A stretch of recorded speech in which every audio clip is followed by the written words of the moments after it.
15 দিনে আপনি আপনার তেলাওয়াত কতটুকু আয়ত্ত করতে পেরেছেন, কতটুকু শুদ্ধতা অর্জন করতে পেরেছেন? যদি আমাদেরকে একটা পার্সেন্টেজ বলতেন। আসলে আমি এখানে আসার আগে আমার তেলাওয়াত নিয়ে অনেক টেনশনে ছিলাম। আমি অনেকদিন আগে হেফজ করেছি। তো এখানে আসার পরে আলহামদুলিল্লাহ অনেকটাই আমার তেলাওয়াত শুদ্ধ হয়েছে। উচ্চারণ এবং সিফাত সহকারে আদায় করা অনেকটা আলহামদুলিল্লাহ শুদ্ধ হয়েছে।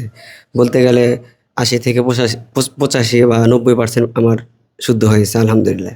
আলহামদুলিল্লাহ।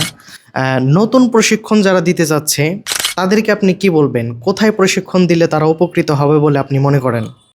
আমার মতামত হলো যে যদি কেউ আসলেই হুফাজ ট্রেনিং দিতে চায় তাহলে যেন সে আমাদের কারি সাহেব তাওহিদ লাহোরী সাহেবের এখানে আসে, কারণ এখানে বর্তমান জামানায় অনেক উন্নত মানের শিক্ষা হয়। অন্য সেন্টারের তুলনায় আমাদের সেন্টারে খাবারের মান বা থাকা খাওয়ার ব্যবস্থা এ সম্পর্কে আপনার যদি কোনো রিপোর্ট থাকে। তো এখানে আসার পরে আমি দেখলাম যে যা শুনেছি মানে ভিন্ন ভিন্ন সেন্টার সম্পর্কে এখানে এসে খাওয়ার মান, পরিবেশ, থাকা খাওয়া অনেক সুন্দর পেয়েছে আলহামদুলিল্লাহ।